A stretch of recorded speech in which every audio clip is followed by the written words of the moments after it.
दुनिया भर के बाजारों से आज फिर से है मिले जुले संकेत, लेकिन कल की शानदार तेजी से मूड माहौल चुस्त दुरुस्त। सुस्त शुरुआत के है संकेत। हफ्ते का आखिरी ट्रेडिंग सेशन सुस्त शुरुआत के बाद जोर से बढ़ेंगे या फिर आएंगे सपोर्ट लेवल पर। ऐसे में क्या हो आपकी ट्रेडिंग स्ट्रेटजी, इस पर रहेगा खास फोकस। स्वागत है आप सबका शेयर बाजार लाइव में। नमस्कार, मैं हूं अनिल सिंह और नमस्कार, मैं दीपांशु भंडारी। तैयार हो जाइए एक्शन के लिए। वीकेंड सेशन आ चुका है, मूड भी बढ़िया बना हुआ है, बाजार में भी और क्रिकेट में भी।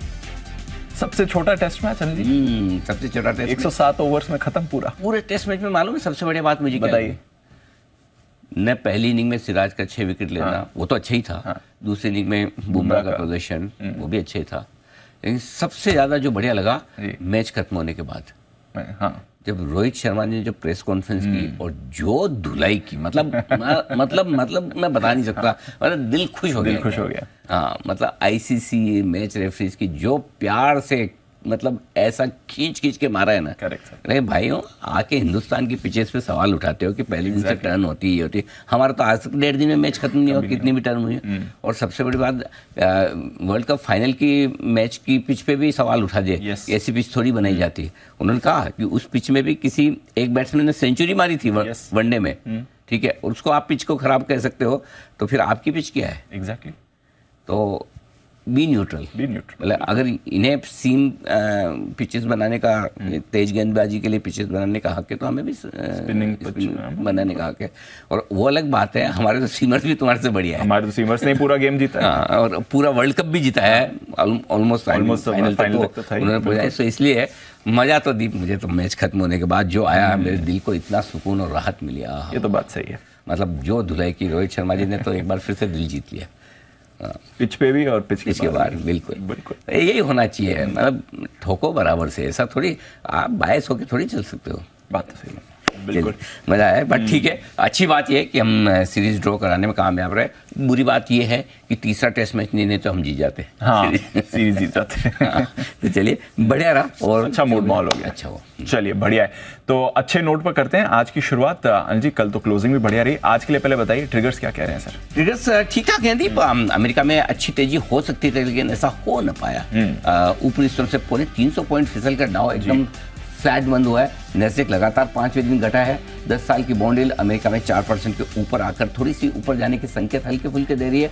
ग्रासिम ने राइट्स इशू तय किया है, 4000 करोड़ रुपए का बड़ा आ रहा है राइट्स। और साथ ही बैंक्स के अपडेट आपके सामने आते दिख रहे हैं। JNK, RBL, AU small finance और लंबी लिस्ट है बहुत सारी बैंक जिनके क्वार्टरली अपडेट्स पर आपको करना है फोकस। और एथेनॉल से जुड़ी भी बड़ी खबर आई है। आपने पहले बात भी करी थी इन कंपनीज के बारे में भी, कुछ स्टॉक्स भी आपने हाईलाइट करे। आज उस पर भी आपसे फॉलोअप चर्चा भी करनी है सर। पहले एक बार जरा बताइए, आप कह रहे हैं अमेरिका में तेजी हो सकती थी, हो ना सकी। हम बंद हुए तो थोड़े पॉजिटिव दिख रहे थे, फिर क्या कुछ हो गया शाम? मामला मिला जुला है दीप। अमेरिकी बाजार एक अच्छी तेजी, अच्छी दौड़ लगाने के बाद थोड़ा सा वक्त बिताना चाहते हैं इन लेवल्स के आसपास से, विच इज राइट। थोड़ा ऊपर प्रॉफिट बुकिंग आ रही है, थोड़ा नीचे खरीदारी आती दिख रही है। कमोवेश वैसा ही मामला अमेरिकी बाजारों का दिख रहा है। सो आई थिंक वैसा ही कल का सेशन भी था। खुले मजबूत खुलने के बाद कुछ और भागने के बाद थोड़ी बहुत प्रॉफिट बुकिंग आई। एप्पल के लिए लगातार दूसरा दिन खराब था, एक और डाउनग्रेड आता दिखा। छोटी मोटी ब्रोकरेज से आया, लेकिन आया। तो इस वजह से नैस्डैक थोड़ा फिर से दबाव में हो गया। बाकी अमेरिकी बाजारों में कोई खास संकेत बदलाव के इंडेक्स के लिहाज से नहीं है, लेकिन हाँ, जो बदलाव है एक दो वो आपको समझने जरूरी है। कच्चा तेल हमारे लिए फेवरेबल ही होता दिखा, थोड़ा $78 के नीचे फिर से आया, अच्छी बात है। दूसरा, बॉन्ड यील्ड और डॉलर इंडेक्स। तो बॉन्ड यील्ड्स और डॉलर इंडेक्स पे नजर रखें, क्योंकि बॉन्ड यील्ड थोड़े से बढ़कर 4% के आसपास आकर अब टिकने की कोशिश करते हुए दिख रहे हैं। ये थोड़ा सा हल्का सा नेगेटिव संकेत है कि जो फेड की मीटिंग के मिनट्स आए हैं, उसके बाद से अमेरिका में थोड़े से ब्याज दरों को लेकर जो जोश था ना, घट जाएगी, जल्दी से घटेगी, बहुत ज्यादा घटेगी। एक तो हायर फॉर लॉन्गर और कट एंड फास्टर, क्या उसको क्या बोल सकते हो, जो आप जो भी बोले, कट भी होगा, जल्दी भी होगा। हाँ, तो इसके लिए भी एक बनाते हैं कुछ हायर फॉर लॉन्गर, तो faster cut, something like that, कुछ ऐसा हो सकता है। सो वो जो उम्मीद थी वो थोड़ी सी धुंधली होती हुई दिखी। इस वजह से आपका बॉन्ड यील्ड 4% के आसपास है। डॉलर इंडेक्स पे हल्का फुल्का सा मजबूत होने के संकेत दे रहा है। तो ठीक है, कोई ऐसी खास दिक्कत वाली बात नहीं है, लेकिन कुल मिलाकर ये कि एक तरफा तेजी होने के बाद अमेरिका के सारे संकेत थोड़ा सा यहाँ पर टाइम पास हमारी भाषा में, और अच्छी मार्केट की भाषा में टाइम वाइज कंसोलिडेशन ये होने की तैयारी में। अब टाइम वाइज कंसोलिडेशन बोलेंगे तो व्यूअर्स को लगे भाई ये क्या मतलब, कहाँ से इतना बड़ा ज्ञान वाला शब्द लेगा। सीधा टाइम पास करने के मूड में बाजार थोड़ा ऊपर थोड़ा नीचे यही रहेंगे, कहीं नहीं जाएंगे। ये सिंपल सी चीज़ है, वक्त बिताने की कोशिश एक छोटे दायरे में। ये अमेरिका का हाल ना ग्रेट है ना बैड है। चलिए बस, बट पिछले कुछ दिनों से देखें तो एटलीस्ट स्टेबल, एक नंबर्स अच्छे आए हैं जो आप डिस्कस भी कर रहे थे, प्राइवेट जॉब्स के डेटा बढ़िया है। आज भी कुछ नंबर्स हैं, आज तो ओवरऑल उनका जॉब्स डेटा है, तो बेरोजगारी रोजगार के डेटा आ जाएंगे तो उस पर नजर डालेंगे, बस बाकी ठीक है, कोई प्रॉब्लम नहीं। ठीक है सर। अच्छा ये बताइए कल हमारे बाजारों में कहाँ से ये मूव आ गई, और सुबह इस मूव ने हमें सरप्राइज किया और उसके बाद थ्रू द डे और डेज हाई पर जाकर आप बंद हुए? आमतौर पर जनरली आपको सरप्राइज कम मिलता है, शॉक ज्यादा मिलते हैं। बाजार बिना किसी नोटिस के आपको शार्प फॉल या डिप ज्यादा दिखाता है। कल फॉरेक्स चेंज ये एक ऊपर की तरफ का मूव था, और ऑनेस्टली मैं एक्सेप्ट करता हूँ, मुझे इतना बढ़िया मूव का अंदाजा कल नहीं था। मुझे लगा कि अमेरिका से संकेत कमजोरी के हैं, कच्चा तेल भी थोड़ा ऊपर ही था, खैर उससे डे टू डे बेसिस पे फर्क नहीं पड़ता। डेटा आपके एफआईज और लोकल फंड दोनों के बिकवाली के ही थे, लेकिन उसके बावजूद बढ़ जाना इंपॉर्टेंट नहीं था। जो गैप मिला 80-90-100 पॉइंट का, और वो गैप मेंटेन किया, वो मेरे लिए सरप्राइज था। यानी कि कल इसका मतलब एक क्लियर कट था दीप की, आमतौर पर जब पिछले 2-3 दिनों में आपकी जो चिंता भी थी कि अचानक से हम किसी वक्त गिर जाते हैं, वो जो बास्केट सेलिंग होती है, मुझे लगता है कल एक बास्केट बाइंग थी। कहीं न कहीं किसी न किसी बढ़िया विदेशी फंड के पास एक ETF का वो पैसा था जो उन्हें लगाना था, और उस अंदाज से कल बाजार आपको तेजी से बढ़ते हुए दिखे। हालांकि कल के डेटा मैं आपके सामने रखना चाहता हूँ। डेटा अगर आप देखेंगे तो डेटा कल की तेजी को सपोर्ट करने जितने नहीं है। क्यों? 1500 करोड़ की कैश मार्केट में एफआईज की खरीदारी है, ठीक है, और सामने 525 करोड़ के स्टॉक फ्यूचर्स बेचे हैं, यानी कि नेट 1000 करोड़ की खरीदारी है। 1000 करोड़ की खरीदारी के सामने 1400 करोड़ के आसपास की लोकल फंड्स की बिकवाली है। करेक्ट। सो ऐसे नेट इंस्टीट्यूशनल एक्टिविटी आप देखेंगे तो कोई खास खरीदारी है नहीं, इनफैक्ट नेट बिकवाली है, न्यूट्रल है, राइट। लेकिन उसके बावजूद अगर आपको 500 पॉइंट बैंक निफ्टी और 150 पॉइंट निफ्टी चढ़ता है, तो इसका मतलब क्लियर कट है कि कल हुआ यह है कि जो शॉर्ट सेलर्स है वो रॉन्ग फुट पे आ गए और उन्हें अपनी शॉर्ट्स काटनी पड़ी। वो शॉर्ट काटने की वजह से और ऊपर गए और बाजार एकदम तेजी से भागे, क्योंकि कल खुलते ही कुछ लोगों के स्टॉप लॉस ट्रिगर हुए होंगे, कुछ के 21,600 के ऊपर टिकने के बाद ट्रिगर हुए होंगे। Yes sir. किसी ने 21,650 रखा होगा तो ट्रिगर हुआ होगा। सो आई थिंक कल शॉर्ट कवरिंग का योगदान था थोड़ा, और वीकली एक्सपायरी भी थी। तो शॉर्ट वीकली एक्सपायरी के दिन अगर आप ट्रेंड के विपरीत एकदम से कोई दूसरा मूव दिखाते हैं तो फिर उसमें स्टॉप लॉस ट्रिगर होने के चांसेस बढ़ जाते हैं। तो कल पहला एक बास्केट बाइंग जो आपको 1500 करोड़ की कैश मार्केट की एफआईज की खरीदारी में दिख रही है, उस बास्केट बाइंग का इम्पैक्ट ये है कि आपको शॉर्ट कवरिंग तेजी से होती हुई दिखी। इन दोनों का एक कॉम्बिनेशन था। अब आज बड़ा सवाल ये है कि आपके पास शॉर्ट कवरिंग तो नहीं है न निफ्टी में न बैंक निफ्टी में, ठीक है। अब आप आज आपको ऊपर टिकने के लिए, ट्रेडिंग रेंज के ऊपरी सिरे पर जाने के लिए खरीदारी का नंबर बड़ा चाहिए। क्या फॉलोअप खरीदारी आज होती है या नहीं होती है, यही है। और दूसरी बात एक और ये भी एक दीप, आजकल हर रोज के एफआईज के डेटा से ट्रेंड निकालना मुश्किल हो रहा है। एक दिन में डेटा आपके एफआईज के लोकल फंड्स के बदल जाते हैं। इंटरेस्टिंग चीज एक और ये भी है, लोकल फंड्स की तरफ से भी हल्की फुल्की बिकवाली का ही आंकड़ा आ रहा है। वो खरीदारी का हाथ उन्होंने थोड़ा जनवरी के महीने में धीमा किया, थोड़ी प्रॉफिट बुकिंग हुई। सो डेटा इंटरेस्टिंग है, लेट्स सी क्या कुछ होता है। बट ओवरऑल कल के सेशन में ये दो ही चीजें थी, पहला बास्केट बाइंग और दूसरा शॉर्ट कवरिंग। चलिए, तो इन दोनों के लिहाज से देखें तो स्टेबिलिटी ही है। कल सेक्टोरल पार्टिसिपेशन भी बढ़िया हमें दिखा है सर, काफी सारे सेक्टर्स सामने आए थे, अच्छा रिबाउंड है और वहां पर भी एक्शन है। चलिए आज का भी सेटअप समझते हैं सर। आज की स्ट्रैटेजी के लिए कुछ खास चीजें जो आपको आ रही है? बिल्कुल दीप, और आज की स्ट्रैटेजी में पहले एक बार मैं संकेत आपको बता दूं। ग्लोबल संकेत मैंने न्यूट्रल साइड पर रखे हैं। एफआईज के संकेत पॉजिटिव है, घरेलू फंड्स के संकेत नेगेटिव है, वायदा कारोबार के संकेत न्यूट्रल है, सेंटिमेंट और ट्रेंड पॉजिटिव है आपके लिए। तो 3 पॉजिटिव, 2 न्यूट्रल, 1 नेगेटिव आपके लिए। आज की स्ट्रेटेजी में ग्लोबल संकेत आपके लिए मिले जुले हैं, लोकल फंड्स के और एफआईज के संकेत भी मिले जुले हैं। खास आपको तेजी या मंदी की तरफ इशारा वो नहीं कर रहे हैं। अब एक इंटरेस्टिंग चीज जो दिख रही है, मैं कुछ रेंज आपके सामने रखना चाहता हूँ। 21,500, 21,800 ये वो रेंज है जिसमें निफ्टी थोड़ा सा वक्त बिताने की कोशिश कर रहा है जनवरी सीरीज की शुरुआत से।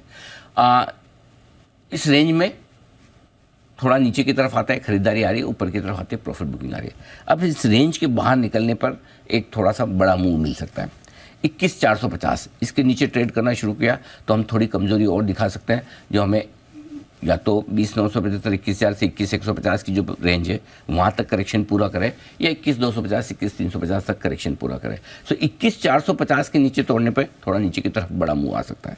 लाइफ हाई आपका 21,834 है, 21,850 के ऊपर तोड़ने पे बड़ा मूव आ सकता है जो 22,000 ले जा सकता है। सो अब आपको क्या करना है, 21,500 21,800 की रेंज को ऐसे ट्रेड करना है, 21,800 के आसपास आने पर प्रॉफिट बुकिंग कीजिए, 21,500 के आने पर खरीदारी कीजिए। अब वो 50-75 पॉइंट आपको उस समय देख के डिसाइड करना होगा कि मैं 550 से ही ले लूँ या 500 पे लूँ, 750 पे बेचूँ या 800 पे बेचूँ, ये आपको। लेकिन 850 के ऊपर निकल कर टिक जाए, बंद हुए, तो फिर नया मूव बड़ा तेजी का बनेगा, Got it. लाइफ हाई बन जाएगा। 450 के नीचे आए तो फिर थोड़ी आपके नीचे की रिस्क 21,000 तक की खुलती है। अब वो 21,350 250 150 21,000 का रुकता है, वो देखने वाली बात होगी, लेकिन नीचे की रिस्क आपके लिए एक बार खुल जाती है। ये आपके लिए कल और पिछले 4 दिनों के पूरे मूवमेंट में जो समझ में आया है वो दर्शा जनवरी सीरीज के मूवमेंट से ये एक आपके लिए पूरा निकल कर आ रहा है। यही चीज़ बैंक निफ्टी में आई है। 47,500 और 48,500, 48,600 मान लीजिए, 48,500 मान लीजिए, राउंड फिगर है। ये 47,500 48,500 1000 पॉइंट की रेंज है कंसोलिडेशन की। ठीक है। अब यहाँ पर अगर 47,200 के नीचे जाकर ट्रेड करना शुरू करेंगे तो फ्रेश कमजोरी बनेगी, क्योंकि 47,200 47,500 स्ट्रॉन्ग सपोर्ट जोन है नीचे की तरफ। 48,500 और लाइफ हाई 48,636 का है। तो 48,700 के ऊपर निकलेगा तो बैंक निफ्टी भी नया मूव के लिए, बड़े मूव के लिए तैयार होगा। सो 300 पॉइंट नीचे 47,500 से, 200 पॉइंट ऊपर 48,500 से, इन रेंज पे आपको नजर रखना है ब्रेकआउट के लिए। और जब तक ये नहीं होता है तब तक आपको ट्रेडिंग रेंज को ट्रेड करना है। आज जैसे सुध शुरुआत हो रही है, सुध शुरुआत होने के बाद अगर ऊपर की रेंज की तरफ जाए, प्रॉफिट बुक केयर करके इंतजार कीजिए, नीचे की रेंज की तरफ आए, सपोर्ट लेवल पे खरीदिए, ये ज़्यादा बढ़िया होगा। इसलिए आज की स्ट्रेटजी में भी यही लिखा है, सपोर्ट लेवल पर खरीदारी करते रहें टुकड़ों में, कोई दिक्कत नहीं। कल भी यही था, आज भी है। ऊपर के लेवल पे प्रॉफिट बुकिंग भी करते रहें ताकि वापस आपको एंट्री पॉइंट मिले। ब्रेकआउट हो जाए या ब्रेक डाउन हो जाए तो स्ट्रेटजी चेंज कर लें, रेंज को रिस्पेक्ट करना है, रेंज के साथ। और मिड कैप स्मॉल कैप शेयरों में तेजी थी, है। और मैं ये पूछने वाला था कि अलग ही लेवल की आउट परफॉर्मेंस आ रही है इस समय। गिरते हैं तो कम गिरते हैं, और इनफैक्ट गिरने वाले दिन भी पॉजिटिव बंद होते हैं, और जब दौड़ते हैं तो फिर अपनी पेस पे जो दौड़ रहे हैं वो अलग चीज़ है। कन्विक्शन यहाँ पर ज्यादा अभी भी दिख रहा है। कन्विक्शन से ज्यादा पैसे की माया है। पैसा है, आ रहा है, इसी में आ रहा है, small cap mid cap funds में आ रहा है, इंटरेस्ट सबका वहाँ है। और सबसे बड़ी बात क्या है, देखो अगर मैं जैसे हमारे क्लब के टूर्नामेंट होते हैं, ठीक है, तो मैं टूर्नामेंट में हमारे 2 टीम बनती है, एक सीनियर टीम है, एक नॉर्मल टीम बनती है। अब मैं आजकल सीनियर टीम में खेलता हूँ। एक्सपीरियंस वाली नहीं एक्सपीरियंस नहीं। अब भाई अब 50 साल के बाद आपको अपनी फिजिकल कैपेसिटी में 54, आई एम रनिंग 54, तो मतलब मुझे क्या जरूरत है कि मैं नॉर्मल टीम में जहाँ 25 साल 20 साल और 30 साल वाले बच्चे हैं, हमसे आधी उम्र वाले, उनके साथ खेल के फायदा क्या। सो सिंपल सी चीज़ हमारे भी फॉर्मूला यही है, जहाँ एफआईज इतने बड़े बड़े भर के बैठे, इनके पास इन्फोसिस, टीसीएस, एचडीएफसी बैंक और भर के, जिस दिन इनका मन करे बेचने आ जाए, आप उनसे लड़ नहीं सकते। आप अपनी टीम में खेलो ना, अपने मिड कैप स्मॉल कैप है जहाँ पे अपने जैसे लोगों के मुकाबला अपने जैसे लोगों से ही करना है। इतने बड़े हाथियों से लड़के फायदा क्या है ना। अपनी कैपेसिटी समझ के खेलो, और यही इंडियन मार्केट्स कर रहे हैं, यही इंडियन इन्वेस्टर कर रहे हैं। तो मिड कैप स्मॉल कैप में एक लिमिट से ज़्यादा बिकवाली नहीं है। कौन बेचेगा? 2 ही लोग बेच सकते हैं मिड कैप स्मॉल कैप, या तो प्रमोटर, ठीक है, पहला सबसे ज़्यादा शेयर उनके पास है, दूसरा जो फंड्स जो लेके बैठे, प्रमोटर बेच बेच के थक गए। और आजकल तो ऐसी हाल है, पहली बार इतिहास में मैंने ऐसी तेजी देखी कि प्रमोटर बेचता है, शेयर ऊपर जाता है। हाँ, लगभग सभी में ऐसा बराबर है कि चलो सेलिंग प्रेशर इसका खत्म हुआ, ये फ्री हो गया, अब नहीं बेचेगा, है ना। दूसरा फंड, अब फंड क्या करते हैं, बेचो, हर महीने तो पैसे आ रहे हैं तुम्हारे स्मॉल कैप मिड कैप में, लेओगे क्या? एक बार बेचने के बाद वापस लिया ही नहीं जाता है, वो भाव में मिलता नहीं है। करेक्ट। और मार्केट में अगर दीप आजकल ऐसा सिचुएशन है, अगर मार्केट में पता चल जाए किसी एक काउंटर पे ये फंड बायर है और इसको लेना है, सब आ जाता है। अरे 20-25% तो ऐसे मार्केट में स्टॉक ऊपर चले जाता है, लग जाती है। बिल्कुल। हाँ, ब्रोकर ही बोलेंगे भाई इस स्टॉक में फंड बायर है, जरा मतलब नीचे तो सपोर्ट है। जब आपको पता है नीचे सपोर्ट है तो ऊपर का तो मैदान खुला है ना आपके लिए, खाली और खुला है। बिल्कुल। तो इसलिए बेचे कौन? एक हर महीने आपके पास पैसे आ रहे हैं, कैश लेके बैठोगे तो अंडर परफॉर्म करोगे। Correct. 800 point mid cap index ऐसे बढ़ता है क्या? पैसे का दम है, पैसे का दम है, पैसे की माया है, लक्ष्मी जी की माया है सारी। पैसा इसलिए बेचना किसको है, और इसलिए हमारा फंडा क्लियर है। इसलिए कल परसों अपने बात भी कर रहे हैं कि निफ्टी विफ्टी एक बार छोड़ दो, अपने इस सीरीज में अपने निफ्टी पे दिमाग ही नहीं लगाना, करेक्ट, बैंक निफ्टी पे दिमाग ही नहीं लगाना, मिड कैप स्मॉल कैप शेयरों में रहेंगे। आ रही ना तेजी, एक दिन हल्का फुल्का, एक दिन 1.5 दिन का वो बता दो, 1.5 दिन का विसर्जन वाला होता है मामला, वैसा 1.5 दिन का करेक्शन है और वापस चल पड़ते हैं। तो अपने सिंपल सा है, मिड कैप स्मॉल कैप शेयरों में तेजी थी, है और रहेगी। हाँ, जब तक संकेत नया आएंगे तो मैं आपको बताऊंगा, और आएंगे तो इसी स्क्रीन पे आएंगे, या तो आपकी ट्रेडिंग स्क्रीन पे आएंगे या मेरी टीवी स्क्रीन पे आएंगे, राइट सर, हम बताएंगे। तब तक छोड़ो मत, बिल्कुल मत छोड़ो, बिल्कुल मत छोड़ो। क्योंकि अभी मुझे वीकेंड पे कुछ लोगों के फ़ोन आ रहे थे इधर उधर से, पूछते हैं कि सर बहुत बढ़िया, आप क्या करें सर, बहुत बढ़िया। मैंने कहा ये तो सवाल तुम 6 महीने पहले भी पूछ रहे थे, 3 महीने पहले भी पूछ रहे थे, 1 महीने पहले भी, एग्जैक्टली 1 महीने बाद भी यही पूछोगे, बिल्कुल पूछोगे। तो अगर अच्छा, और मजे की बात, अगर आप बहुत ज़्यादा कोई आदमी 5 बार पूछ ले तो आप सोचे चलो जान दो यार, इसको बिकवा दो, एक बार ख़त्म करो तो टेंशन ख़त्म, बार बार पूछेगा तो नहीं है। फिर वही बोलेगा सर आपने जल्दी बिकवा दिया। दोनों तरफ से आपको है ना। सर इसलिए बढ़िया ये है कि रोज रोज दिमाग लगाने के बजाय शांति से आप बैठे, होल्ड करके बैठिए आराम से, वहाँ पैसे बनते रहेंगे। एक और चीज जो आज के लिए काम की है आपके लिए, और वो है सेक्टर रोटेशन पर फोकस करिए। कौन सा नया सेक्टर फोकस में आ रहा है? 1-2 सदाबहार सेक्टर हैं जो हमेशा फोकस में, पीएसयू, पावर, यहाँ पे कहीं दूर दूर तक कोई परेशानी नहीं है, बिल्कुल। सरकारी कंपनियां और पावर कंपनियां, ये जरूर एक सेक्टर ऐसा है जो बढ़िया फर्स्ट क्लास मजबूती में है। लेकिन अदरवाइज आपका कभी रियल एस्टेट कल जैसे चल गया, आज हो सकता है डिफेंस वाले शेयरों में थोड़ी अच्छी खरीदारी बन जाए, ठीक है। कभी फर्टिलाइजर वापस एक्शन में आ जाता है, तो आपके कुछ न कुछ चलता रहेगा। आपका मन लगा रहेगा, आपका पैसा लगा रहेगा, काम करने का रोज मन होगा, स्क्रीन देखने का रोज मन होगा, अगर आपने कैश मार्केट के स्टॉक्स में फोकस किया। अपनी स्ट्रेंथ पे खेलो, दूसरे की स्ट्रेंथ पे फिर यही आपने बड़े शेयर ले लिए तो आप सोचो अरे यार ये कब बेचने आ जाएगा, कब लेने आएगा, उनके भरोसे हैं। करेक्ट, आप उनके एफआईएस के भरोसे रहना क्यों है? अपना पैसा अपने शेयर, वहाँ पर एक्शन भी है, ठीक है। बड़े लेवल्स आज के लिए सर 21,550, 21,600 ये आपका पहला सपोर्ट जोन है, और दीप इसके ठीक नीचे 21,425 से 21,500 वो रेंज है जहाँ पर आपको सारे शॉर्ट्स काट के लॉन्ग पोजीशन भी बनानी चाहिए। 21,675, 21,750 पहली ऊपर की रेंज जहां पर हल्की फुल्की रुकावट है, पार करके निकले तो 21,775 से 21,835 जो लाइफ आई है वहां पर आपको डेफिनेटली प्रॉफिट बुकिंग करके एक बार फिर से डिप का इंतजार करना चाहिए। बैंक निफ्टी 47,850, 48,000 पहला सपोर्ट जोन है, और इसके ठीक नीचे 47,500, 47,650 स्ट्रॉन्ग बाय जोन निकल कर आता है। अगर इस रेंज में आए तो डेफिनेटली खरीदिए आराम से, कोई दिक्कत नहीं है, शॉर्ट भी सारी काट लीजिए। ऊपर की तरफ 48,275, 48,350 हल्की फुल्की रुकावट की रेंज है। इसके ऊपर 48,450 से 48,625 वो रेंज है जहां पर आपको प्रॉफिट बुकिंग भी करनी चाहिए। और अगर आप में दम है और हिम्मत है और डिसिप्लिन है, इन दोनों से ज्यादा दम और हिम्मत तो बहुत लोगों में होती है, डिसिप्लिन कम लोगों में होता है, तो शॉर्ट भी कर सकते हैं 48,700 का स्टॉप लॉस लगाकर। ये आपके लिए ऊपर के बड़े लेवल्स हो गए, ठीक है।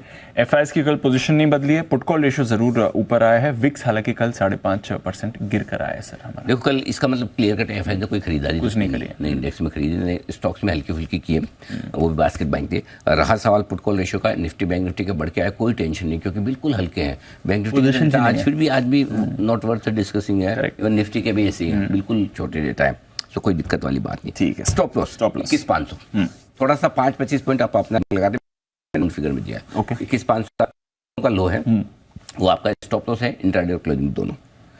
बैंक निफ्टी इंट्राडे मैंने छोटा रखा है जानबूझ के 48,000, और क्लोजिंग वाला मैंने रखा है 47,700, ठीक है, फॉलो करिए। ओके, शॉर्ट साइड पे अगर आप हैं तो 21,800 का इंट्राडे और क्लोजिंग दोनों ही है। अगर इंट्राडे किसी को ज्यादा रखना है तो 35-40 पॉइंट और ऊपर रख लीजिए लाइफ हाई के आसपास, अदरवाइज मेरे ख्याल से 21,800 ही काफी है, ठीक है।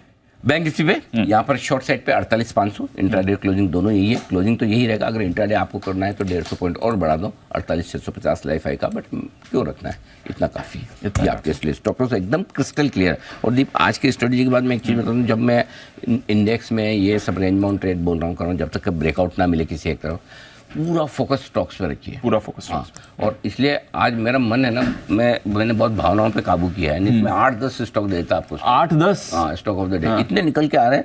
मतलब उसकी रीजन है, क्वार्टरली अपडेट्स आ रहे हैं ढेर सारे, बिल्कुल क्वार्टरली अपडेट्स के दम पर आपको बहुत सारे स्टॉक्स। दूसरा आपका कई सारी अच्छी रिपोर्ट्स हैं, कई सारी अच्छी खबरें हैं, तो फिर भी मैंने अपनी भावनाओं को काबू करते 4-5 तो कर ही दिए। बढ़िया सर, चलिए 4-5 ही करें, ये भी बड़ी बात है। पिक ऑफ द ईयर भी आ जा रहा है sir? Pick of the year तो इस हफ्ते का कमिटमेंट है, और जो आपका और काफी दर्शकों का प्रेशर है मेरे ऊपर अगले हफ्ते के लिए भी, मैं बोला अब तो नया साल भी पुराना हो गया, अभी भी बोले एक हफ्ता और चलाओ सर। मतलब इतने मैसेज भी आ रहे हैं। एक्चुअली हुआ ये दीप कि हम जनरली इस तरह की पिक्स कोई वार त्योहार मौके पर देते हैं जी। शुरुआत नवरत्न एसआईपी से की थी। नवरत्न एसआईपी वाले लगभग सारे स्टॉक 50-75% ऊपर है। बहुत बढ़िया। फिर चलो दिवाली का टाइम है, दिवाली पिक्स दी, दिवाली पिक्स दी 30-30, 40-40% लगभग सारी ऊपर है कैश फ्यूचर। अब न्यू ईयर वाली पिक भी थोड़ी ठीक ठाक सी चल रही है 2-4-5 दिनों में जो भी, क्योंकि मार्केट में तो अब लोगों को लगता है कि और ज़्यादा दो।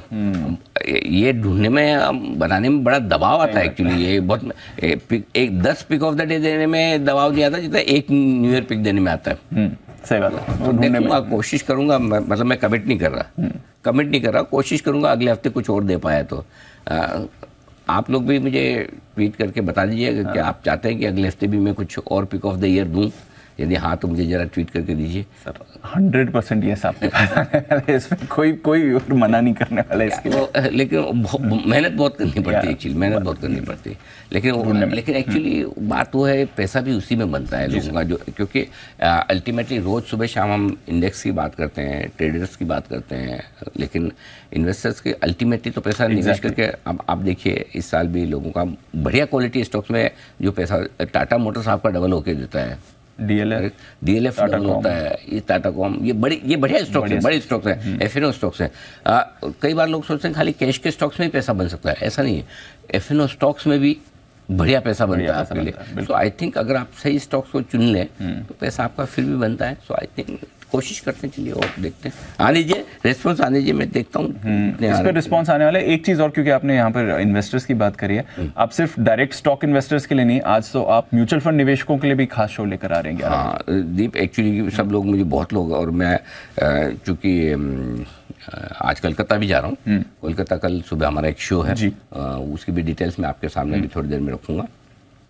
लोग मुझे बहुत बोलते हैं, कई बार मैं बोलता हूँ, नए लोग होते हैं, चाहे बच्चे हों 20-25 साल के, 30 साल के, जो इन्वेस्टमेंट की शुरुआत करना चाहते हैं, काफ़ी बड़े बुजुर्ग लोग हैं जो रिस्क नहीं लेना चाहते हैं, तो मुझे पूछते सर कहाँ पैसा लगे, तो मैं बोलता हूँ म्यूचुअल फंड ले लो। यस, ठीक है ना, तो ईजी आपके लिए। अब वो बोलते हैं सर आप बोलते हो तो म्यूचुअल फंड तो बताते ही नहीं हो। वो भी तो बताओ। कैसे बोलूं, रोज म्यूचुअल फंड में कुछ बदलता नहीं है, क्या बताऊं। लेकिन फिर मैंने सोचा कि एक शो तो ऐसा करना चाहिए, मेरी पसंद की म्यूचुअल फंड। यस, इस साल 2024 में कौन से म्यूचुअल फंड मुझे पसंद है, उस पर मैं अभी शो करूंगा 11 बजे। 11 बजे मैं आज आपको बताने वाला हूं किस कैटेगरी के फंड्स, और उस कैटेगरी में एग्जैक्टली कौन सी स्कीम। अब इससे ज़्यादा तो फिर आप ही को आपका बैंक अकाउंट नंबर और लॉगिन आईडी पासवर्ड दे दो, ताकि मैं आपकी एसआईपी शुरू करूँ, मैं खुद ही कर दूँ। मैं पूरा मतलब हलवा बना के आपके चम्मच से आपके मुंह में दे रहा हूँ, इससे ज़्यादा फिर आप निगल लीजिएगा, बस मुंह खोल लो, ले लो, निगल लेना। मतलब इतना काम तो मैंने कर दिया। सो दीप बहुत इंटरेस्टिंग, और इस शो को अब आप सोचेंगे आज कितनी तारीख होगी, 5। मैं इस शो पे 10 दिन से काम कर रहा हूँ, तो टाइम लगता है। क्या पिक ऑफ द ईयर निकालना कंपेरेटिवली ईजी है। क्यों? क्योंकि आपको रोज एक ही स्टॉक देना है जी। तो अब यहाँ पे आपको मैंने 10 कैटेगरी, अलग अलग कैटेगरी के फंड्स चुने हैं, उनमें से फिर हर एक कैटेगरी में 20-20 फंड है। एग्जैक्टली। उन 20 में से 1, 2 या 3 कौन से बढ़िया फंड है जहाँ आपको पैसा लगाना है, बिल्कुल विद पर्टिकुलर रिकमेंडेशन। अब अलग अलग कैटेगरी में सबसे ज्यादा पसंद मुझे कौन सी कैटेगरी है जिसमें मैं आपको बोलूंगा इस साल पैसा लगाना चाहिए आपको। एग्जैक्टली। तो बहुत मेहनत का काम था, मतलब कल रात तक भी कर ही रहा था काम। फिर मैंने कहा यार, मैंने कहा अगले हफ्ते नया साल पुराना हो जाएगा, तो आज कर ही लेते हैं। तो लेट तक बैठ के करके पूरा ग्राफिक्स पूरे हफ्ते हर रात आपके। हाँ, तो इस पे काफी काम किया, काफी मेहनत की। तो आई थिंक आज 11 बजे ये शो मिस मत कीजिएगा। जो भी इन्वेस्टर्स, चाहे आप डायरेक्टली इक्विटी में पैसा लगा रहे हो, चाहे आप शेयर खरीदते बेचते हो, फिर भी आपको कोई न कोई एसआईपी, कोई न कोई म्यूचुअल फंड में पैसा लगाना ही चाहिए, और उसके लिए ये शो बेस्ट है। इस साल के लिए मेरे पसंद के फंड्स 11 बजे आप डन सर। ये आ रहा है 11 बजे, नए साल के नए फंड मिस मत करिए। और कल 10 बजे, कल 10 बजे, आज तो 11 बजे, कल 10 बजे नहीं देरी मत, कल मॉक ट्रेडिंग, कल कंटिन्यूस ट्रेडिंग, अभी टाइम है थोड़ा, अभी थोड़ा टाइम है। कल 10 बजे मैं कोलकाता में हूँ, पार्क होटल में, वहाँ पर हमारा एक निवेश की पाठशाला शो होगा। सेठी साहब भी है, सचिन जी भी है, तो हम ट्रेड बुल्स के साथ ये शो कर रहे हैं। तो आप लोग भी, जो लोग आना चाहें जरूर आइए, फ्री ऑफ कॉस्ट है, बिल्कुल। खाली रजिस्ट्रेशन के लिए चाहें तो वहाँ पर मैसेज डाल दीजिए 57575। और अगर आप सीधे इसे टहलते हुए आना चाहते हैं, सैर सपाटे के हिसाब से, आ जाइए। जगह खाली मिल तो जाइएगा, भर जाए, पैक हो जाए पहले तो फिर। इसलिए अगर उस दुविधा से बचना चाहते हैं तो रजिस्ट्रेशन कर लीजिए। रजिस्ट्रेशन में कोई पैसे नहीं लग रहे, ये खाली SMS आपको भेजना है। और अगर वैसे आना चाहते तो और मुलाकात कीजिए। मैं भी देखना चाहता हूँ कलकत्ता वाले कितना प्यार करते हैं, पता तो भर के रिस्पॉन्स आएगा सर। एक्सपेक्ट कल 10 बजे से 12 बजे तक हमारा 2 घंटे का शो। अच्छा, लाइव भी होगा चैनल पे, हम लाइव भी जाएंगे। तो अगर आप लोग लाइव देखना चाहें तो अब एग्जैक्ट लाइव का टाइम मुझे ध्यान में नहीं है, लेकिन 10 से 12 के बीच में ये शो है। 10 बजे लाइव। अच्छा, मुझे टीम ने बता दिया 10 ही बजे लाइव है। 10 बजे आप चैनल पर लाइव भी देख सकते हैं। और 10 से 12 अगर आप कोलकाता या कोलकाता के आसपास हैं, मोस्ट वेलकम। और अगर कोई आपको एंट्री ना मिले, कुछ ऐसा हो जाए तो बोल देना, मैं अनिल जी को पर्सनली जानता हूँ। ठीक है, उसके लिए भी एक सेपरेट लाइन जानते हैं, हमारे दर्शक मुझे पर्सनली जानते हैं। अच्छा, 3-4 चीज़ें बता देना कि अनिल जी कहाँ रहते हैं, क्या खाते हैं, उनको क्या पसंद है। आपको सब मेरे वो तो जो भी रजिस्ट्रेशन करने वाले होंगे ना बच्चे, वो इम्प्रेस हो जाएंगे। हाँ, लगता है दोस्त ही हैं, आ जाना अंदर। बड़ी लाइन है, सीक्रेट बता दिया आपने उन्हें। चलिए, अच्छा, आज की नई पोजीशन सर जानिए सर, बताएं क्या ऐसे बनाया आज की नई पोजीशन में। दीप देखो, पहले तो खरीदना है निफ्टी, और खरीदने के लिए बढ़िया रेंज है 21,500 21,600, 3 टुकड़ों में लेना है। 21,600 पे एंट्री मार लीजिए, 21,550 565 के आसपास दूसरी एंट्री, और 21,500 पे तीसरी एंट्री, ये आपको करनी है। स्टॉप लॉस थोड़ा सा दूर का दे रहा हूँ, वही लगाइए। 21,400 का छोटा करना है तो 21,450, आई थिंक 21,400 बेहतर है। टारगेट जो बनेंगे 21,650 675 दो छोटे टारगेट हैं, 725 750 और 775 3 मीडियम टारगेट है। 21,800 835 तक के फाइनल टारगेट के लिए करनी है खरीदारी। ठीक है, जो लोग बेचना चाहते हैं जरूर शौक फरमाएं। बेचने के लिए अगर एक रेंज ऊपर की मिल जाए, थोड़ा और एक मूव आ जाए, 21,725 से 21,800 की रेंज मुझे बहुत परफेक्ट लगती है, जहाँ 2 टुकड़ों में आप बेच सकते हैं। 725 के आसपास थोड़ा, 800 के आसपास थोड़ा और। खरीदना 3 टुकड़ों में, बेचना 2 टुकड़ों में। ध्यान रखिएगा, सब में ऐसा स्टैंडर्ड नहीं है फॉर्मूला, जो मैं बहुत स्पेसिफिकली बताता हूँ। 725 800 दो जगह बेचिए। 850 का स्टॉप लॉस होगा। नीचे के टारगेट जो बनेंगे दीप 21,675 650 दो छोटे टारगेट हैं, 600 565 दो मीडियम टारगेट, और 500 तक का फाइनल टारगेट, जिसके लिए करनी है बिकवाली। क्लियर है? बैंक निफ्टी खरीदना है आपको। माई आइडियल रेंज जो आएगी नहीं, 47,700 47,850 आ जाए तो ले लीजिएगा 2 टुकड़ों में। ठीक है, 850 पे पहली एंट्री, 700 725 के आसपास दूसरी एंट्री। ठीक है, 47,500 का स्टॉप लॉस होगा, जो आपको दूर लगेगा और वही लगाना है। ठीक है, मैंने देख के बोला है।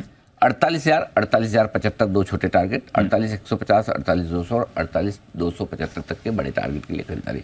सिर्फ 5 टारगेट। अब आप बोल रहे कि ये आएगी नहीं, तो फिर क्या करना है? तो फिर सिंपल एक ही चीज़ करना है कि 48,000 के थोड़ा सा नीचे 47,950 पे स्टॉप लॉस लगा के वैसे ही खरीद लीजिए। अगर थोड़ी सी सुस्ती में नीचे मिले, फॉर एग्जांपल 48,075 100 के आसपास आज मौका मिल गया, एग्रेसिव ट्रेडर हैं, वही ले लीजिए, है ना।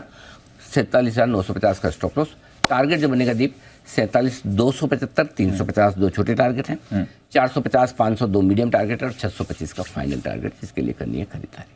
ठीक है सर, 650 के ऊपर bank Nifty blue sky zone आ जाएगा। ठीक है, अब आइए बेचने की राय।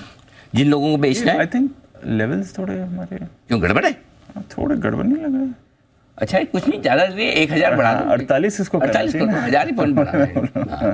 48 कर दो। हाँ, ये 48 कर दो, सारे 48 करने चाहिए। 47,275 48,275 सारे इसमें 1,000 बढ़ा दूं, ज्यादा नहीं, 1000 पॉइंट। ये थोड़ा 48,000 करना था। 47,200 48,275 48,350। आई थिंक सेल में भी 48,450, ये सारे आपके लिए। ठीक है, अब आइए बैंक निफ्टी बिकवाली की राय।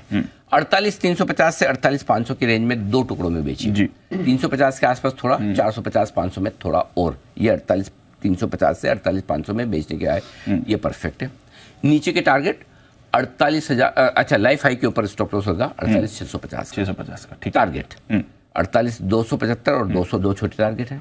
48,148,000 दो मीडियम टारगेट है। 47,850 47,725 बड़े target final. Thank you very much. ठीक है, अब आप बोलेंगे अगर ये नहीं आया तो तो फिर एग्रेसिव ट्रेडर्स के लिए 48,500 के स्टॉप लॉस से ही बेच देने की राय है। ठीक है। टारगेट 48,100, 48,000 दो छोटे टारगेट, 47,850, 47,725 दो मीडियम टारगेट, और 47,650, 47,550, हाँ ये 47,650 कर लीजिए, 48 नहीं 47,650, 47,525 फाइनल टारगेट के लिए बिकवाली करनी है आपको 47,650। ठीक है।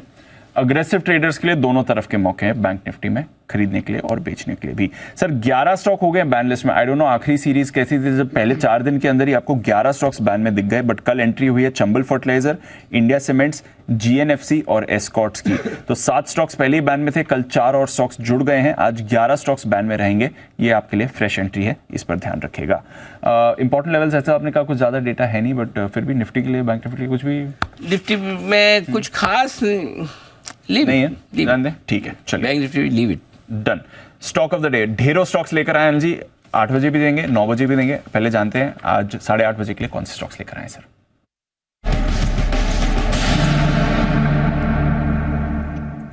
बताएं अनिल जी। पहले 2 स्टॉक तो आपको एफएनओ को दे देता हूँ। HAL, हिंदुस्तान एरोनॉटिक्स लिमिटेड, और आपने पिछले 15-20 दिन पहले देखा होगा दीप, हमने पहले तो मैं आपको टारगेट दे दूं ताकि आपको ध्यान है। 2900 रुपये के स्टॉप लॉस से खरीदना है, 2955, 2970, माफ कीजिएगा, तीसरा टारगेट मेरा डालना रह गया, 3,000 का टारगेट। 3,000, हाँ 3,000 का टारगेट, और ये तीनों टारगेट मैं कंजर्वेटिव दे रहा हूँ।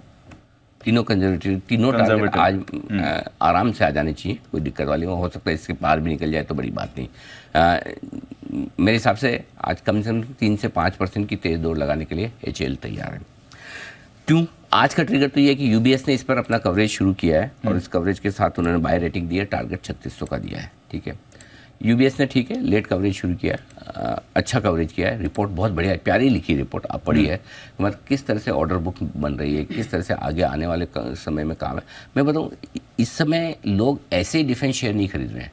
अगर समझो कल को बाजार खराब हो गया, कुछ भी हो गया, कल को इकोनॉमी थोड़ी ढीली हो गई, लेकिन उसके बावजूद अगर आपकी कंपनी के पास 5 साल का, 3 साल का, 8 साल का, 10 साल का ऑर्डर है, तो धंधा तो आता रहेगा ना। ज़्यादा से ज़्यादा क्या होगा, प्रॉफिट कम या ज़्यादा होगा, मार्जिन कम या ज़्यादा होगा।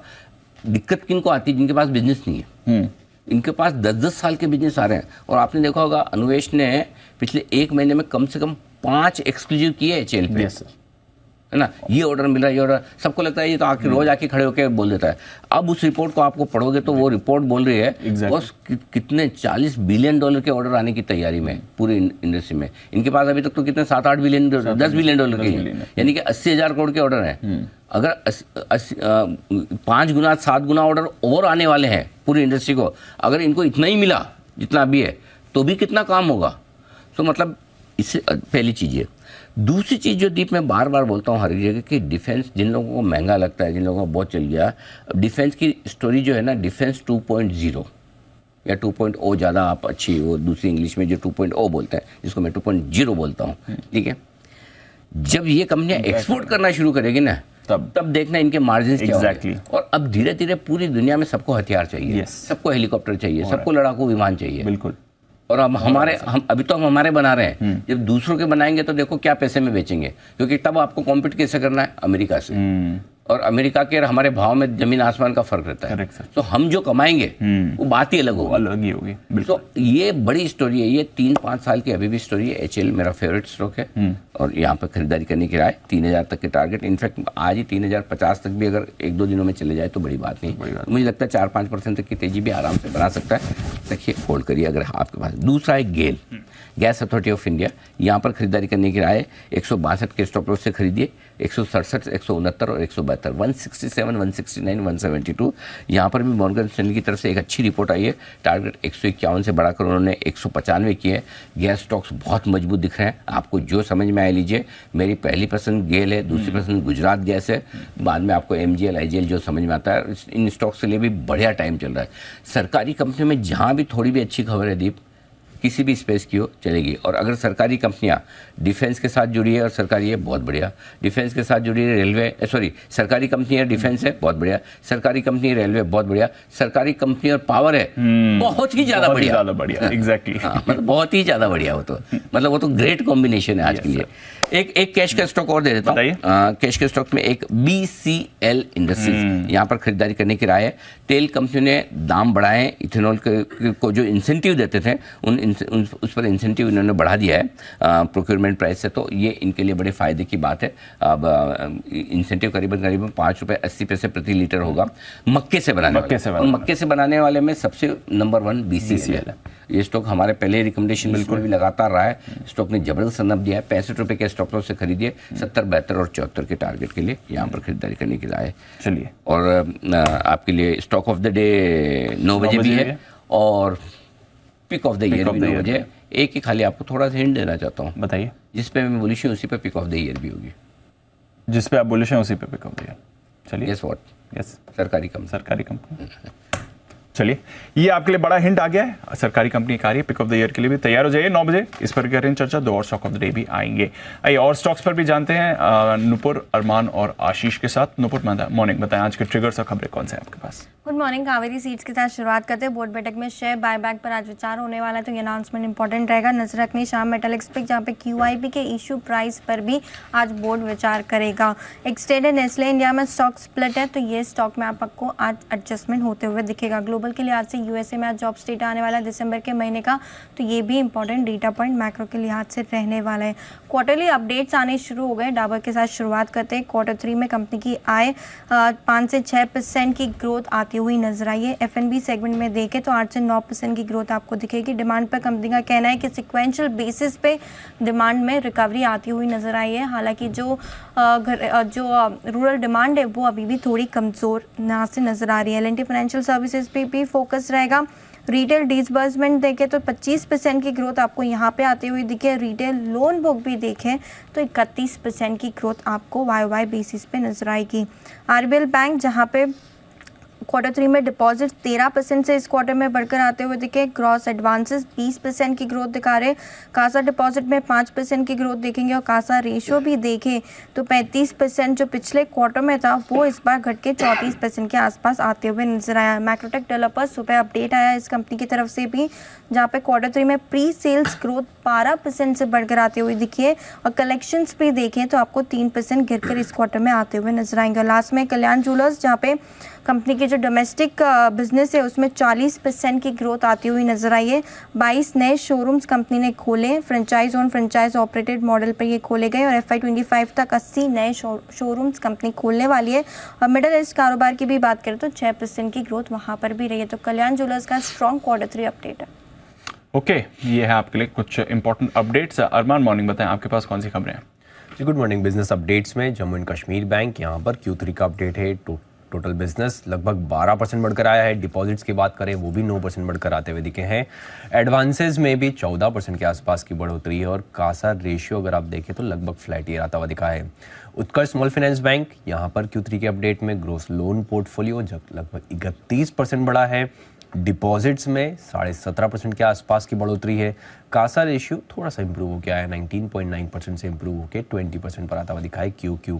शोभा, यहाँ पर भी Q3 का अपडेट है। कुल सेल्स वैल्यू जो है वो लगभग 37% के आसपास बढ़कर आती हुई दिखी है। Highest ever quarterly sales value achieve करते हुए दिखे हैं और एवरेज प्राइस रियलाइजेशन में भी लगभग 21.5% के आसपास की आपको बढ़ोतरी दिखेगी।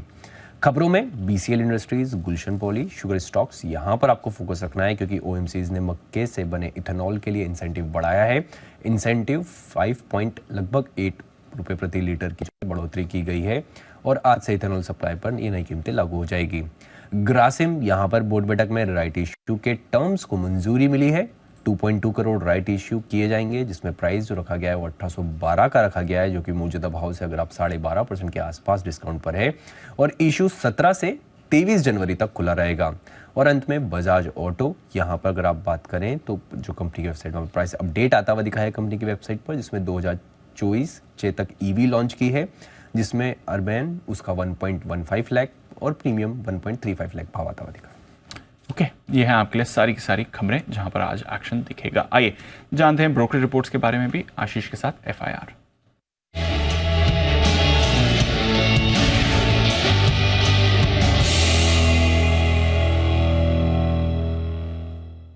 मॉर्निंग आशीष, बताएं पहले तो टॉप रिपोर्ट्स आज की। Good morning Deepanshu. सबसे पहले डाबर के साथ करते हैं शुरुआत। मॉर्गन स्टैनली की तरफ से रिपोर्ट आई है।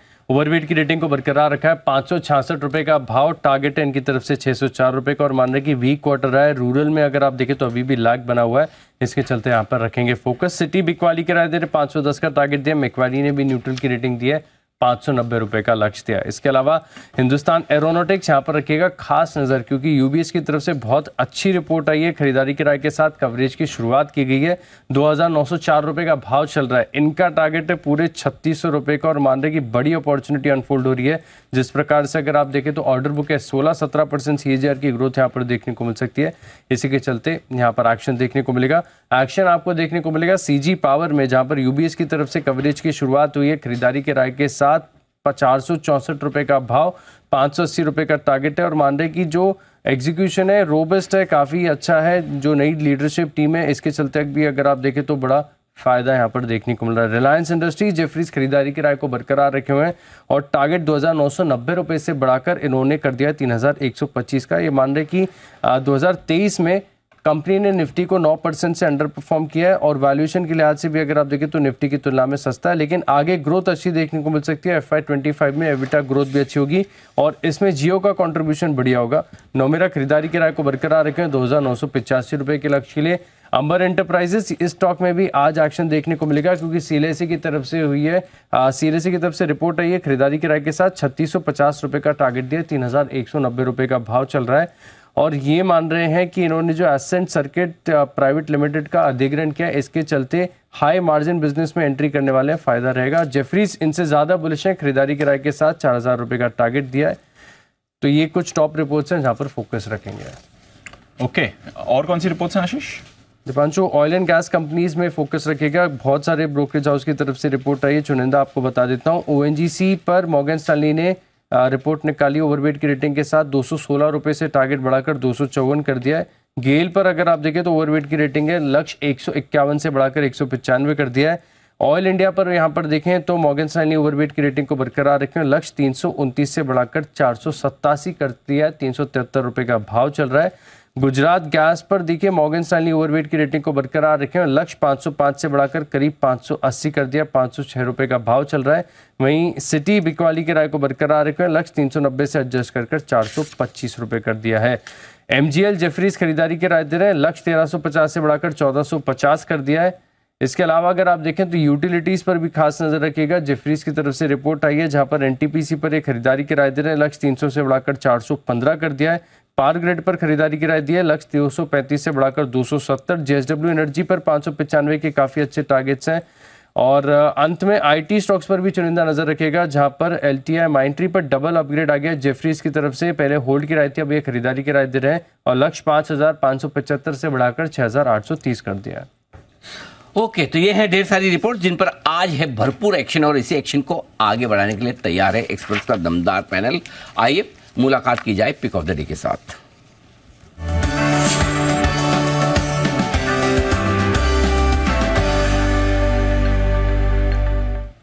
सिद्धार्थ जी, सुप्रभात, करें शुरुआत, बताएं सर आपकी लॉन्ग टर्म पिक, आपकी pick of the day. Good morning Anil ji, good morning Deepanshu. Anil ji, अच्छा सरप्राइज किया है आपने नए साल के पहले दिन में भी, दिवाली के दिन में भी आपने सरप्राइज किया था कि आपने सबसे पहला स्टॉक मेरे से लिया था उतने संवत 2080 पे। सो आज भी आपने शुरुआत की है, धन्यवाद। लेकिन आज एक चीज है, आज आप चारों स्मार्ट लग रहे हैं, मैं ऑड मैन आउट हो गया एक्चुअली। देखो स्क्रीन देखो जरा टीवी में, दोनों ही ब्लू टाइप के, दोनों ही सरसों मस्टर्ड कलर वाले हाँ, बिल्कुल एक साथ बैठे हैं। जिसने विंडो बनाई उसको भी, मतलब उसकी कलाकारी को भी धन्यवाद। मैं अकेला एक अलग रह गया, तो अगर आप लोगों की इजाजत हो तो मैं थोड़ा घूम फिर आऊँ दीप तले जो। जी बंसल जी कुछ कह रहे, बंसल जी कुछ कहना चाहते हैं जी। सुप्रभात अनिल जी, सुप्रभात दीपांशु। अनिल जी, आप ऑड मैन आउट नहीं है अनिल जी। एक अनिल जी ग्लोबल लेवल के सीईओ अनिल जी, उन्होंने मैसेज करा है, गुलाबी सुबह है, गुलाबी मार्केट का मूड है और गुलाबी हमारे अनिल जी हैं। तो अनिल जी आप तो मतलब कि मतलब कि मूड के साथ चल रहे हैं Anil ji. Odd man out तो हम 3 हो गए अनिल जी। आज का तो मूड अनिल जी गुलाबी है। और ये जो हमारे सिदानी साहब खुश हो रहे हैं ना कि सरप्राइज कर दिया, सरप्राइज कर दिया। तो अनिल जी सबसे बड़ा सरप्राइज तो मुझको आपने दिया अनिल जी, बारी आने पे बताऊंगा। तो सिदानी जी का सरप्राइज तो ना मतलब कि छोटे पांव की छोटी उंगली के बराबर हो जाएगा अनिल जी। इतना बड़ा सरप्राइज दिया आपने मेरे को। क्या बात है, अच्छा मुझे पता नहीं। Okay wonderful. शरण जी जल्दी से अपनी पिक बताओ, फिर मैं चाहता हूँ मंजिल जी के बाद। बिल्कुल बिल्कुल अनिल जी, और आप पिंक ऑफ द हेल्थ है इसीलिए पिंक पहना है, तो बिल्कुल आप एकदम ऑड मैन आउट नहीं है, आप एकदम बहुत ही बेहतरीन लग रहे हैं। स्टॉक ऑफ द डे होगा, पिक ऑफ द डे होगा बंधन बैंक, जिसका शॉर्ट टर्म टारगेट होगा 275 का, और पोजिशनल से लॉन्ग टर्म टारगेट होगा 325 का, विद डिस्क्लेमर कि जनवरी 2023 से यानी 1 साल से हम रेकमेंड कर रहे हैं डिफरेंट लेवल्स से हमारे क्लाइंट्स को। लोन ग्रोथ 18% वाईओवाई से ग्रो हो रही है, डिपॉजिट ग्रोथ 19% से, और अगर लोन बुक की बात करें तो 1.16 लाख करोड़ का है। निम 7% के ऊपर देखा गया है। ज्योग्राफिकल एक्सपेंशन करना चाहती है कंपनी, साथ ही साथ डाइवर्सिफाइड लोन बुक पोर्टफोलियो करेगी, सिर्फ एक सेगमेंट में नहीं लोन देना चाहती है। तो 2.5% का आरओए, 20% का आरओई और क्रेडिट ग्रोथ उम्मीद कर रहे हैं 20% का।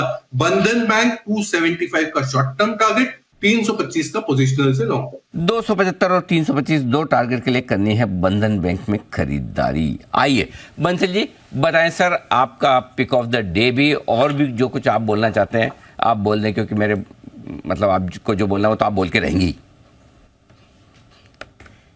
जी अनिल जी देखिए, सबसे पहले तो अनिल जी अपडेट है, Bajaj finance was my pick of the day before yesterday.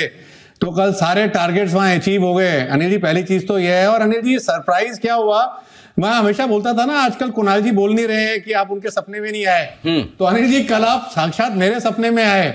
और अनिल जी मैंने आपके साथ बैठ के सूप पिया, टोमेटो सूप, और अनिल जी मतलब कि इतनी अच्छी फीलिंग हुई। तो कल हाँ अनिल जी, कल मैंने आपके साथ सपने में टोमेटो सूप पिया, और मेरे पास 2 ऑप्शन थे अनिल जी। एक था कि 6:20 के अराउंड जब आप गाड़ी में हैं आपको इसका अपडेट दे दूं, फिर मैंने कहा कहीं आप भी मेरी गिनती जैन साहब वाली उसमें ना कर दें कि सुबह सुबह फोन मारते हैं, वो शाम को फोन मारते हैं। तो मैंने कहा अपने को टाइम मिलेगा पिक ऑफ द डे के साथ बताने का। तो कल अनिल जी साक्षात सपने में आया, और ऐसा सूप नहीं पिया अनिल जी, कंपनी का असर था अनिल जी। नहीं वो बहुत अच्छा किया। 2 चीजें, तो 2 चीजों के लिए धन्यवाद आपको। पहला तो एक आपने 6:15 6:30 फोन नहीं किया आज के लिए, क्योंकि सुबह सुबह तो वाकई में 1-1 मिनट की मारामारी रहती है। दूसरा धन्यवाद इसलिए कि आपने सपने में भी मेरे नियम भंग नहीं होने दिए।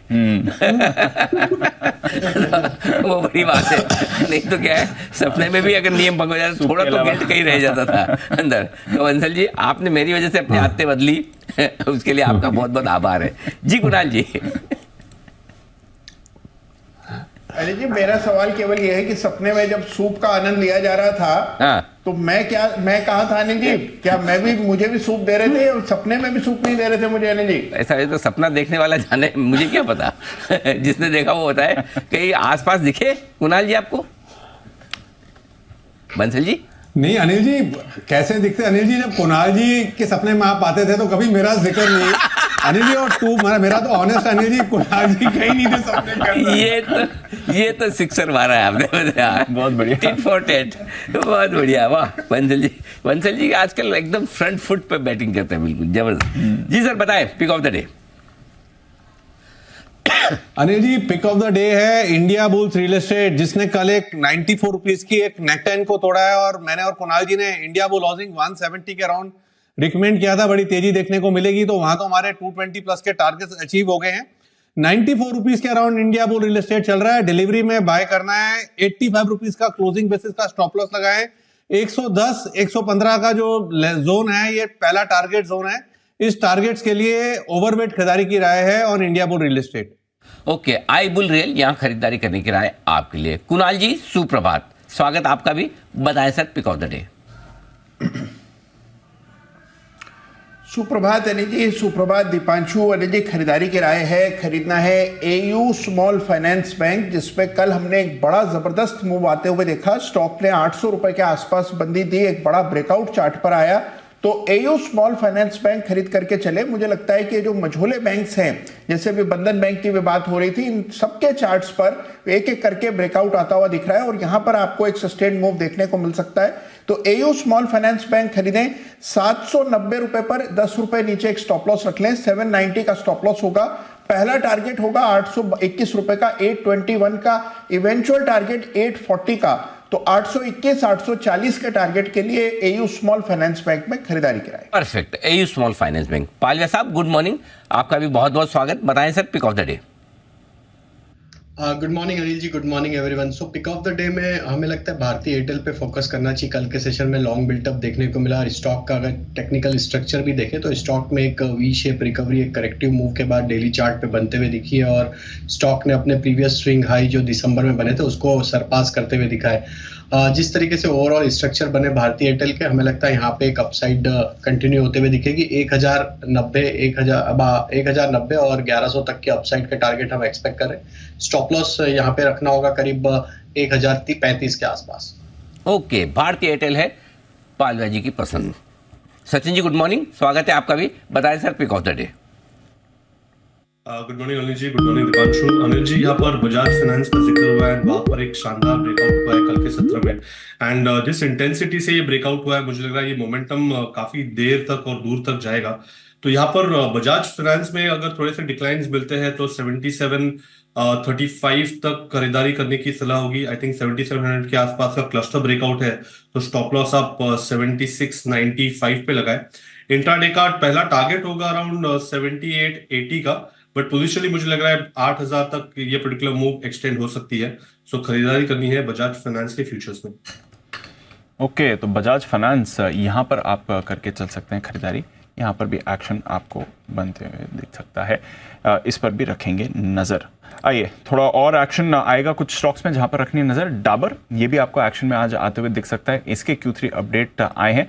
एक बार पालिया साहब से इसकी चार्ट पर भी राय ली जाए। पालिया साहब बताएं डाबर यहाँ पर इंपॉर्टेंट लेवल्स क्या हैं?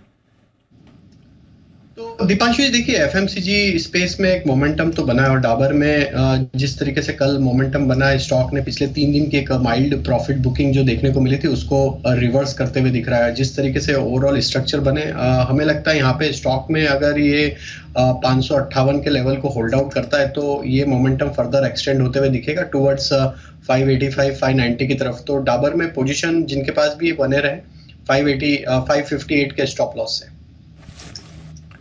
ओके, ये है डाबर पर आपके लिए राय। आइए सुमित जी का भी बहुत बहुत स्वागत है। गुड मॉर्निंग सर, क्या पसंद है आपको?